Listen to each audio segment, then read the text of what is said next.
Hi అండి. నేను మీ శ్రావణి. మా ఊరి గంగమ్మ తిరునాళ్ళ చూసేద్దాం రాండి.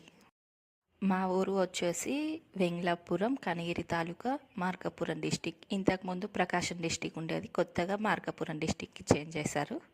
ఈ తిరునాళ్ళ ప్రతి ఒక్కరి లైఫ్లో ఒక్కసారన్నా ఎక్స్పీరియన్స్ చేయాలి, అంత బాగుంటుంది. ఇక్కడ నేను మా అక్క వాళ్ళు అందరం తిరునాళ్ళకి వచ్చాము.